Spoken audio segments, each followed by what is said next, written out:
ಆಜಿ ಮಸಾಲ. ಎಂತ ಅಡಿಗೆಯ ರುಚಿಯಾಗೋ ರಹಸ್ಯವು 20 ರೂಪಾಯಿ. ಪ್ರತಿಭಟನೆಯನ್ನ ಅಂತ್ಯಗೊಳಿಸಿದ್ದಾರೆ ಸಿಜೆಪಿ ಹೋರಾಟಗಾರರು. ಪ್ರತಿಭಟನೆ ಅಂತ್ಯಗೊಳಿಸಿ ಮನೆಗೆ ಮರಳುವಂತೆ ಕರೆಯನ್ನ ಕೊಟ್ಟಿದ್ದಾರೆ ಕಾಕ್ರೋಚ್ ಪಕ್ಷದ ವಕ್ತಾರ ಸೌರವ್ ದಾಸ್.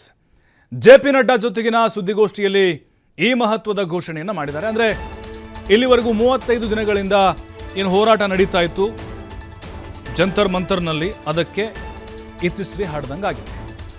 ಗೆಲುವು ಸಿಕ್ಕಿದೆ ಅವರಿಗೆ. ಕಾಕ್ರೋಚ್ ಪಾರ್ಟಿಯವರಿಗೆ ಆರಂಭದ ಒಂದು ಗೆಲುವಿದು, ಬಹುದೊಡ್ಡ ವಿಜಯ ಅಂತ ಹೇಳಿದ್ರು. ಕಾಂಗ್ರೆಸ್ ಮಾಡದಿರುವುದನ್ನು ಇವರು ಮಾಡಿದ್ದಾರೆ, TMC ಮಾಡದಿರುವುದನ್ನು ಮಾಡಿದ್ದಾರೆ ಇವರು. ಕ್ರೆಡಿಟ್ ಎಲ್ಲವೂ ಕೂಡ ಅವರಿಗೆ ಸಲ್ಲಬೇಕು. ಕಾಕ್ರೋಚ್ ಅವ್ರಿಗೆ, ಜಿರಳೆ ಪಾರ್ಟಿಯವರಿಗೆ. ಪ್ರಧಾನ ರಾಜೀನಾಮೆ ಬಳಿಕ ಈ ಪ್ರತಿಭಟನೆಯನ್ನು ಸಿಜೆಪಿಯವರು ಕೈಬಿಟ್ಟಿದ್ದಾರೆ. ತಮ್ಮ 4 ಬೇಡಿಕೆ ಈಡೇರಿಸುವುದಕ್ಕೆ ಕೇಂದ್ರ ಸರ್ಕಾರ ಒಪ್ಪಿಗೆಯನ್ನು ಕೊಡ್ತು, ಹಾಗಾಗಿನೇ ಅಂತ್ಯಗೊಳಿಸ್ತೀವಿ ಅಂತ ಘೋಷಣೆ ಮಾಡಿದ್ರು. ಸೌರವ್ ದಾಸ್ ಸುದ್ದಿಗೋಷ್ಠಿ ನಡೆಸಿದ್ರು ಕಾನ್ಸ್ಟಿಟ್ಯೂಷನ್ ಕ್ಲಬ್ನಲ್ಲಿ. ಜಿತೇಂದ್ರ ಸಿಂಗ್ ಅವರು, ಕೇಂದ್ರ ಸಚಿವರು, JP ನಡ್ಡಾ, ಸೌರವ್ ಮತ್ತು ಅಶುತೋಷ್ ರಾಂಖಾ CJP ಇಬ್ಬರು ವಕ್ತಾರರು ಬಂದಿದ್ದರು. ಅವರೇ ಈಗ ಎಲ್ಲ ಸುತ್ತಿನ ಸಭೆಗಳಿಗೆ ಹೋಗ್ತಾ ಇದ್ರು. ನಿನ್ನೆ ಕೂಡ ಅವರೇ ಬಂದಿದ್ದರು. ಈಗ ಧರ್ಮೇಂದ್ರ ಪ್ರಧಾನ್ ಅವರ ರಾಜೀನಾಮೆ ಅವ್ರಿಗೆ ಮೇನ್ ಅಜೆಂಡಾ ಆಗಿತ್ತು, ಬೇಡಿಕೆ ಆಗಿತ್ತು. ಅದಕ್ಕೆ ಕೇಂದ್ರ ಸರ್ಕಾರ ಮಣಿದು ಅವರ ಒಂದು ರಾಜೀನಾಮೆಯನ್ನು ತೆಗೆದುಕೊಳ್ತು. ಇನ್ನು JP ನಡ್ಡಾ ಅವರು ಕೂಡ ಮುಂದಿನ ಈ ಬೇಡಿಕೆಗಳ ಬಗ್ಗೆ 4 ವಾರಗಳಲ್ಲಿ ಚರ್ಚೆ ಮಾಡಿ ನಿರ್ಧಾರ ತೆಗೆದುಕೊಳ್ತೀವಿ ಅಂತ ಹೇಳಿದ್ದಾರೆ. हम लोगों की दूसरी मांग थी कि सारे FIRs जो सारे प्रोटेस्टर्स के खिलाफ फाइल किए गए हैं अभी तक, सिर्फ दिल्ली में नहीं लेकिन सारे बीजेपी रूल्ड और बीजेपी एलाइड स्टेट्स में वो FIRs विड्रॉ हो जाए, ये भी हमारी सेकंड मांग थी. सरकार ने वो मांग को भी मान लिया है. साथ साथ ये जो विड्रॉल है वो शॉर्टली हो जाएगा.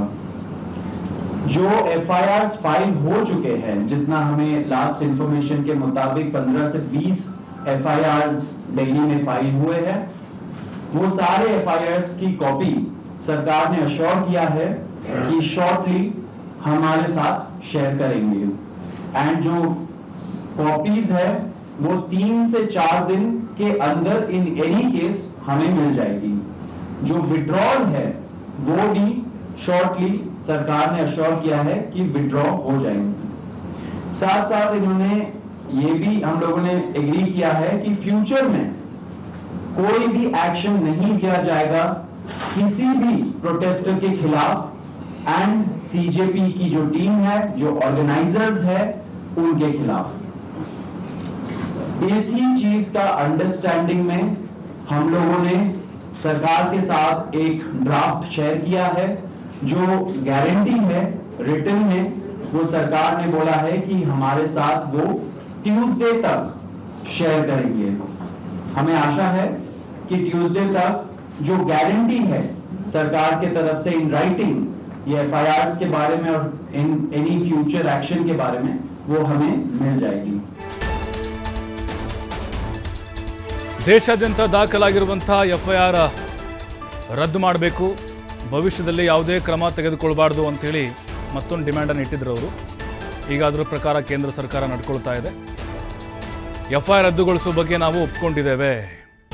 CJP ಜೊತೆಗಿನ ಸಭೆಯ ಬಳಿಕ ಕೇಂದ್ರ ಸಚಿವ JP ನಡ್ಡಾ ಹೇಳಿಕೆಯನ್ನು ಕೊಟ್ಟಿದ್ದಾರೆ. ಆತ್ಮಹತ್ಯೆಗೆ ಶರಣಾದ ವಿದ್ಯಾರ್ಥಿಗಳ ಕುಟುಂಬಕ್ಕೆ ಪರಿಹಾರವನ್ನು ಕೊಡ್ತೀವಿ ಅಂತೇಳಿ ನಡ್ಡಾ ಹೇಳಿದ್ದಾರೆ.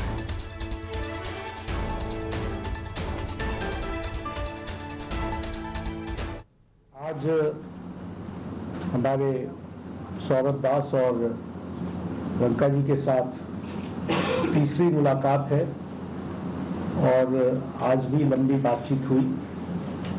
ये आज एक रिटन मसौदा लेकर के आए थे जिसमें उन्होंने एजुकेशन में चल रहे केसेस के बारे में 4 पॉइंट्स दिए थे और उसके साथ साथ जो बाकी 2 डिमांड्स थी, रिटेलिटरी मेजर्स न लिए जाए, कंपनसेशन दिया जाए और इनके 5 पॉइंट चार्टर को कंसिडर किया जाए, उस पर डिटेल में चर्चा हुई.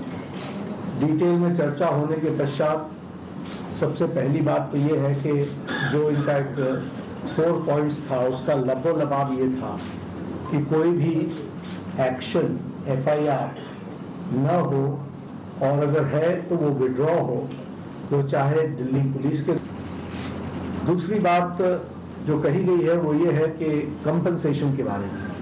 तो कंपनसेशन के बारे में सरकार ने बड़े स्पष्ट शब्दों में कहा है, हमारी भी सहानुभूति है, जान किसी बच्चे की जाए और उसके प्रति हम भी सहानुभूति रखते हैं। और सरकार, प्रधानमंत्री मोदी जी अत्यंत सहानुभूति के साथ हम सब लोगों ने कहा है कि honourable compensation according to the rules and regulations, whatever maximum will be possible that will be given to them. और उसी तरीके से ये जो 5 पॉइंट चार्टर है जो आपने मुझे परसों दिया, कल दिया था, उस 5 पॉइंट चार्टर पे हमारा कहना ये है, जो एजुकेशन के एग्जामिनेशंस के रिफॉर्म्स के साथ जुड़ा हुआ है, उसके बारे में हमारा ये कहना है कि हम एजुकेशन के एग्जामिनेशन के रिफॉर्म्स के लिए जो आपका चार्टर है उस पर हम गहन चिंतन भी करेंगे और आपके डेलीगेशन के साथ बातचीत करके जो कुछ भी हम डेलिब्रेट कर सकेंगे वो हम करने का प्रयास करेंगे। तो ये इनकी डिमांड्स थी। मेरे ख्याल से इन्होंने जो डिमांड्स रखी थी उन सबको सरकार ने सहानुभूतिपूर्वक माना भी है और एक्सेप्ट भी किया है। मेरा निवेदन है कि आप सबसे कि हमारे जो आंदोलन करने वाले हैं वो अपने एजुकेशन को विड्रॉ करें और पीसफुली हम सब लोग आगे बढ़े, ऐसा मेरा निवेदन है। ये आज हमारे सौरभ दास और लंका जी के साथ तीसरी मुलाकात है। ನೋಡಿ, ಜೆ ಪಿ ನಡ್ಡಾ ಕೂಡ ಹೇಳಿದ್ದಾರಲ್ವಾ, ಎಲ್ಲ ಬೇಡಿಕೆಗಳನ್ನು ಈಡೇರಿಸಲಿಕ್ಕೆ ನಾವೆಲ್ಲ ಒಪ್ಕೊಂಡಿದ್ದೇವೆ ಅಂತೇಳಿ. ಬಟ್ ಒಂದು ಕ್ಲಿಯರ್ ಆಗ್ತಿದೆ, ಈಗ ಕೇಂದ್ರ ಸರ್ಕಾರ ಹಠಮಾರಿತನದಿಂದ ಏನೂ ಮಾಡ್ಕೊಳ್ಳೋಕ್ಕಾಗಲ್ಲ, ನಮಗೆ ಯುವಶಕ್ತಿ ಅಂತೆ, ಜಿರಳೆ ಅಂತೆ, ಕಾಕ್ರೋಚ್ ಬರಲಿ ಹಿಟ್ಟು ಹಾಕಿ ಹೊಡಿತೀವಿ ಅಂತ ಹೇಳಿದ್ರು ಅವರು. ನೋಡಿ ಎಂಥ ಬದಲಾವಣೆಯನ್ನು ಕಾಕ್ರೋಚ್ ಪಾರ್ಟಿಯವರು ತಂದಿದ್ದಾರೆ ಅಂತೇಳಿ. ಈ ಬದಲಾವಣೆ, ಈ ಯುವಶಕ್ತಿಯ ತಾಕತ್ತು ಗೊತ್ತಾಗಬೇಕಾಗಿತ್ತು, ಒಂದು ಸಂದೇಶ ಹೋಗಬೇಕಾಗಿತ್ತು, ಎಲ್ಲ ರಾಜಕೀಯ ಪಕ್ಷಗಳಿಗೂ ಅನ್ವಯವಾಗಿತ್ತು. ಇದು ಬರೀ ಬಿ ಜೆ ಪಿಗಷ್ಟೇ ಅಧಿಕಾರದಲ್ಲಿದೆ ಅಂತಲ್ಲ. ನೋಡಿ, 67ಕ್ಕೂ ಹೆಚ್ಚು ವಿದ್ಯಾರ್ಥಿಗಳು ಪೂರ್ಣ 770ಕ್ಕೆ 770 ಅಂಕಗಳನ್ನು ಗಳಿಸಿದರು. ಅಂದರೆ ನಾವು ಸ್ವಲ್ಪ ಇದನ್ನು ರೀಕಾಲ್ ಮಾಡಬೇಕಾಗುತ್ತೆ. ನೀಟ್ ವಿಚಾರದಲ್ಲಿ ಏನೇನು ಆಯಿತು ಅಂತೇಳಿ. ಒಂದೇ ಪರೀಕ್ಷಾ ಕೇಂದ್ರದ ಕೆಲ ವಿದ್ಯಾರ್ಥಿಗಳು ಟಾಪರ್ ಆಗಿದ್ದರು, ಹಾಗಾಗಿ ಸಂಶಯಗಳು ಹುಟ್ಕೊಳ್ಳೋಕೆ ಶುರುವಾಯಿತು. ಗ್ರೇಸ್ ಮಾರ್ಕ್ಸ್ ನಿರ್ಧಾರದ ಬಗ್ಗೆ ವಿದ್ಯಾರ್ಥಿಗಳು ತೀವ್ರವಾಗಿ ಆಕ್ಷೇಪಣೆ ವ್ಯಕ್ತಿದ್ರು. ಪ್ರಶ್ನೆ ಪತ್ರಿಕೆ ಸೋರಿಕೆ ಬಗ್ಗೆ ದೇಶಾದ್ಯಂತ ಸುದ್ದಿ ಆಯಿತು. ಲೀಕಾಸುರ ಬಂಧನಕ್ಕೆ ಆಗ್ರಹ ಕೂಡ ಜೋರಾಗಿ ಕೇಳಿಬಂತು. ಬಿಹಾರ, ರಾಜಸ್ಥಾನ, ಗುಜರಾತ್ನಲ್ಲಿ ಪ್ರಶ್ನೆ ಪತ್ರಿಕೆ ಸೋರಿಕೆಯಾದ ಬಗ್ಗೆ ಮಾಹಿತಿಗಳು ಕೂಡ ಬರುತ್ತೆ. ಕೋಟಿಗಟ್ಟಲೆ ಹಣದ ವಹಿವಾಟು ನಡೆದಿದೆ ಅನ್ನೋ ಆರೋಪಗಳು ಕೂಡ ಕೇಳಿ ಬಂದಿತ್ತು. ಪ್ರಕರಣ ಗಂಭೀರವಾಗ್ತಾ ಇದ್ದಂತೆ ಕೇಂದ್ರದಿಂದ CBI ತನಿಖೆಗೆ ಆದೇಶ ಕೂಡ ಹೋಗುತ್ತೆ. ಪ್ರಕರಣ ದಾಖಲಾಗ್ತಿದ್ದಂತೆ ಶಿಕ್ಷಕರು, ಮಧ್ಯವರ್ತಿಗಳನ್ನು ಕೂಡ ಈ ಪ್ರಕರಣಕ್ಕೆ ಸಂಬಂಧಪಟ್ಟಂತೆ ಬಂಧಿಸಲಾಗುತ್ತೆ. ದೇಶಾದ್ಯಂತ ವಿದ್ಯಾರ್ಥಿಗಳು, ಶಿಕ್ಷಕರು ರಸ್ತೆಗಿಳಿದು ಪ್ರತಿಭಟನೆ ನಡೆಸಲಿಕ್ಕೆ ಪ್ರಾರಂಭ ಮಾಡ್ತಾರೆ. ದೆಹಲಿಯ ಜಂತರ್ ಮಂತರ್ ಸೇರಿದಂತೆ ದೇಶದ ವಿವಿಧ ನಗರಗಳಲ್ಲಿ ಹೋರಾಟದ ತಯಾರಿ ಆರಂಭವಾಗುತ್ತೆ. ಪರೀಕ್ಷೆಯನ್ನು ಸಂಪೂರ್ಣವಾಗಿ ರದ್ದುಗೊಳಿಸಿ ಮರುಪರೀಕ್ಷೆಗೆ ಒಂದು ಆಗ್ರಹ ಹೆಚ್ಚಾಗುತ್ತೆ. ಎಕ್ಸಾಮ್ ಮಾಡಬೇಕು ಅಂತ ಪಾರದರ್ಶಕವಾಗಿ ಮತ್ತು ನೀಟ್ ಮರುಪರೀಕ್ಷೆಗೆ ವಿದ್ಯಾರ್ಥಿಗಳು ಒತ್ತಾಯವನ್ನು ಮಾಡ್ತಾರೆ. ಇನ್ನು ಪ್ರತಿಭಟನೆಗಳ ವೇಳೆ ಪೊಲೀಸರು ಲಾಠಿಚಾರ್ಜ್ ನಡೆಸಿದ್ದನ್ನು ಖಂಡಿಸಿ ಆಕ್ರೋಶಗಳು ಜಾಸ್ತಿ ಆಯಿತು.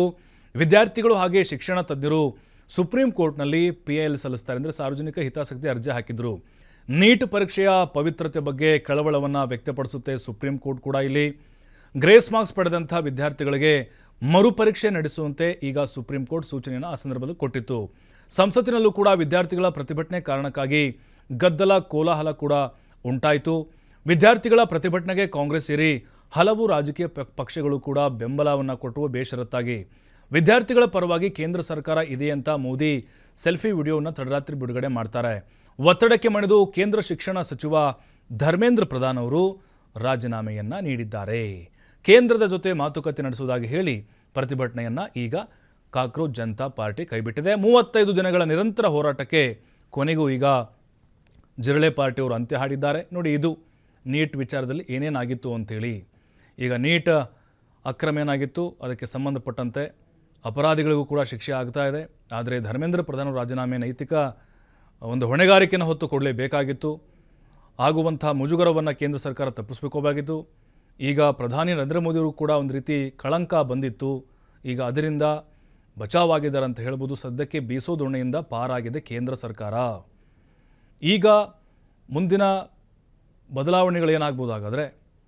ಸಿ ಜೆ ಪಿಯವ್ರನ್ನ ಮತ್ತೆ ಕರೆದು ಮಾತನಾಡುವಂಥ ಸಾಧ್ಯತೆಗಳಿದಾವ ಇಲ್ವಾ, ಅಥವಾ 3 ಹಂತದ ಈಗ ಮಾತುಕತೆಗಳು ಇಲ್ಲೇ ಕಂಪ್ಲೀಟ್ ಆಯಿತಾ? ಹಾಗಾದರೆ ಕಾಕ್ರೋಚ್ ಮುಂದೇನು ಮಾಡುತ್ತೆ? ಈಗಾಯಿತು, ಅವರು ಹೋರಾಟ ಮಾಡಿದ್ರು, ಮತ್ತೆ ಬೇರೆ ವಿಚಾರ ಇಟ್ಕೊಂಡು ಹೋರಾಟವನ್ನು ಶುರು ಮಾಡುವಂಥ ಸಾಧ್ಯತೆಗಳಿದ್ದಾವೆ.